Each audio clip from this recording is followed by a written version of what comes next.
able to use Notebook to create a literature review to compare to my own. On the left-hand side, I've inputted all of my sources, and now I can insert my research question in the chat box. As JC moves to her other tab, she's going to copy and paste her question, and then enter it into this chat box so it can give a version of her literature review.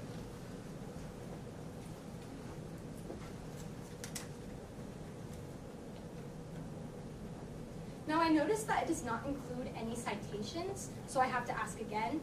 On the right-hand side, here is a literature review Notebook created with APA 7 citations in comparison to the one in the middle, which is what AI generated at first. This just shows that although AI is amazing, we love it, we have to double check and make sure to be extra specific.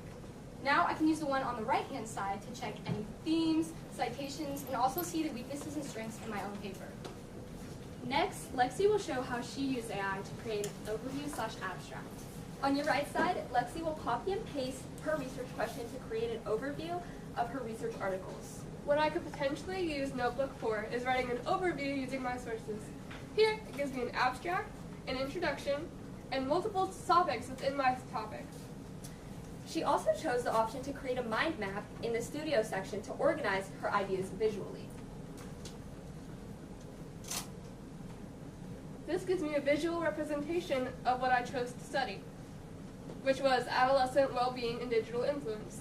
It also goes into other subtopics within my topic, such as parental military service effects, cheat meal phenomenon, adolescent mental health adjustments, and self-perception and how it's influenced by AI. These can branch off into other subtopics that can help me expand my research even further. After providing written examples, both participants will highlight other helpful features of Notebook LM. Next, JC will show how she created a video overview. Using the video option, I can easily create a video that explains a crucial part in my method section, which is my theory on the melatonin suppression theory. This way, I can operationalize my variables.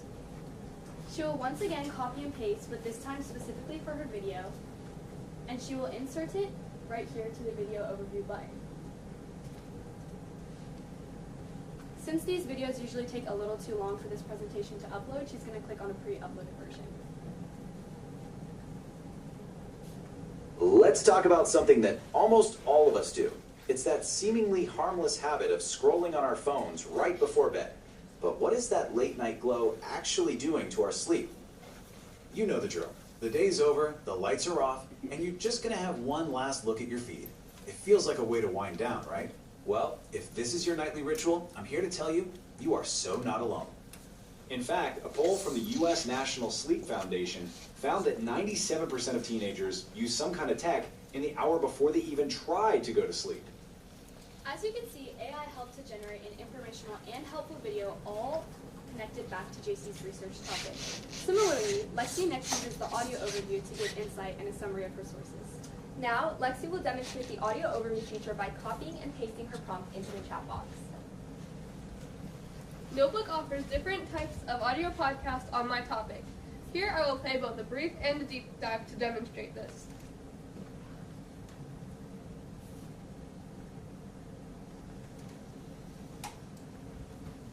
Is the brief on social media addiction, self-esteem, and mental health in adolescence. Okay, so research definitely shows that addictive social media use among teens is linked to things like depression and anxiety. But, it's often how those internal struggles amplify the problem that really matters. So, what's going on under the surface? Alright, that's the brief, and here's the deep dive for comparison. Welcome to the deep dive. We're here to give you that ultimate shortcut to being well informed. We sift through stacks of academic research, those heavy systematic reviews, and pull out the insights you really need. Now, we actually started this exploration looking at a very specific group, military children. It's a high-stress population for sure, but the sources you shared, they painted such a clear, robust picture of the broader. All right. To conclude, JC and Lexi will demonstrate how they use their completed research paper as the foundation to automatically generate a formal research proposal within the presentation. Another benefit of Notebook is to ask AI to generate or help me brainstorm a project proposal. On the left-hand side, I have only selected a research paper that I created on my own, and now I can enter my research question into the chat box. Taking it from this other tab, and then once again inserting it in the same location.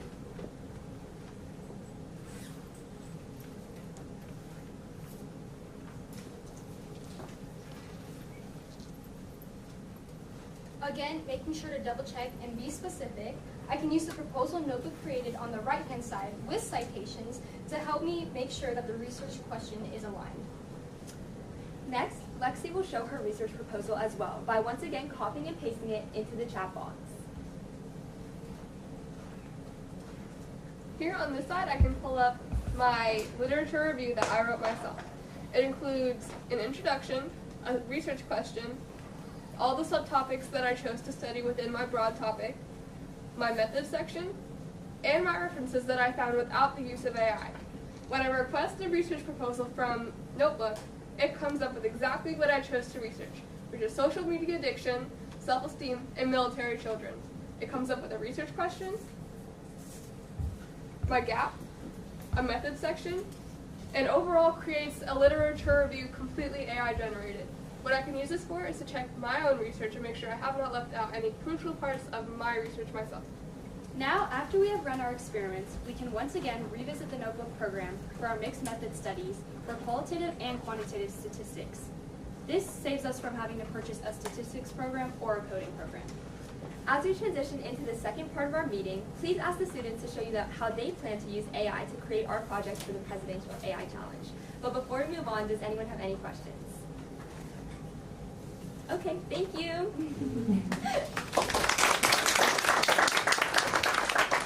Okay, so at this particular time, I would like to introduce you to our teams who are engaged in the Presidential AI Challenge.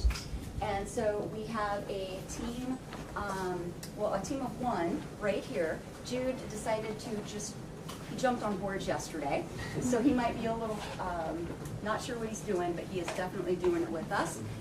Here we have Carly and Hayden, who are going to be working on a team project. And then here we have 3 individuals, because Lexi is part of this as well, okay, along with Layla and Aubrey, and they would love to talk to you about what they're doing. And then last but not least, the other 3 team members that you already know are going to come and sit with Kason, and they would love to walk you through what they're planning to do for their AI research challenge as well. Okay? Thank you. Please enjoy. All right, guys, show them what you got. So how long have you guys working on this? So we're doing a challenge like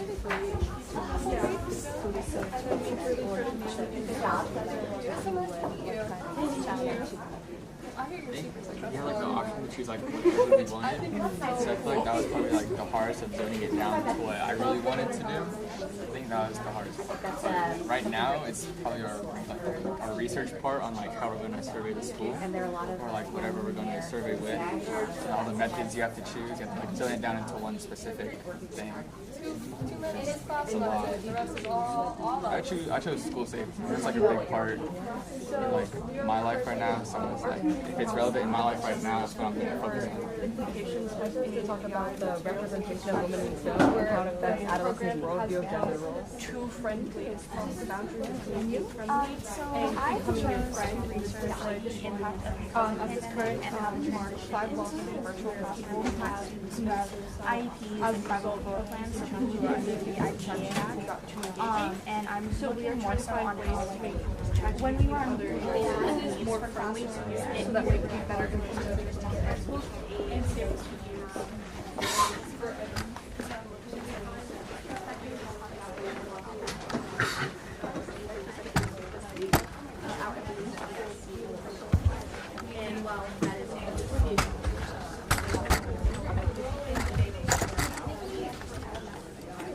I got it pulled up.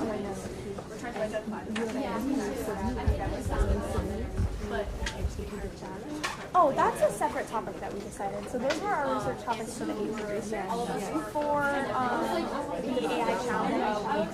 Yes, our AI challenge, the 2 of us have decided that the issue that we have found is that a lot of students are very reliant on AI. A lot of them will use it to write for them, to do their math for them, and just get the answers out of it.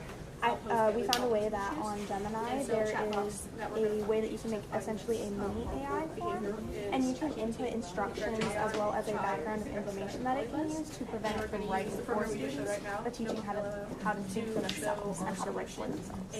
And it can be used as a tutor. I would definitely say so.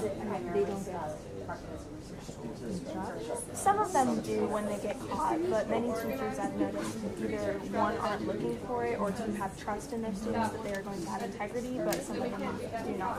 There are some teachers that put teachers through like certain checklists that check if it's AI, especially where a lot of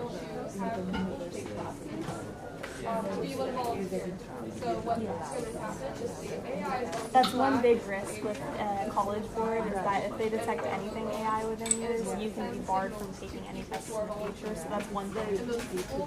Yes. which will invade privacy to go into the computer and just do the homework for you. That's one of the reasons why. So here in Gemini, this is one of the little gems, as they call it, that you can create. And I've put instructions in here already that if given a problem, it's going to give instructions on a very similar problem, but with different numbers and different statistics, so that it can help the student understand how to perform this math problem without giving them the direct answer. And I do have one popped up here. I chose just a calculus problem with an image, and the AI specifically, like after being trained, says that it can't solve the problem specifically, but it can give you a different example, and this is a different example with details. That's one thing. Do you use a lot for your homework and for math? I personally don't, but I feel like a lot of students do. I'm very like highlighting the textbook type of person, but I feel like other students would benefit a lot from this if they don't get that one-on-one instruction from the teacher. I think it's very helpful. It can be very helpful because you have a trouble and you don't have somebody to explain to you, especially any math problem, right? You could go in and explain to you. So it's very helpful. You know, some students, they don't have privilege to have one-on-one. So when you go in and it explains to you, it's very helpful. So I like that, but you know, sometimes with everything else, we need to still be careful because this is still a machine. Yeah. We need to be careful what you believe and to check it twice. Yeah. So, We haven't gotten to it yet, but the plan for the two of us is we're going to put together a website that students can use to access. It'll have different subjects. Like, we only have the math one included right now, but I think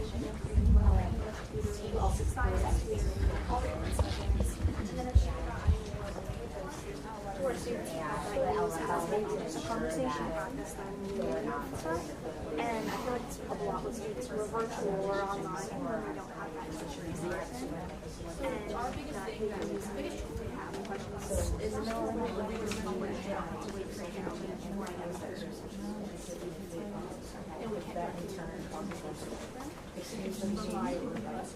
so this is my paper. It has a literature review program. So it just talks about different ways women are behind reading and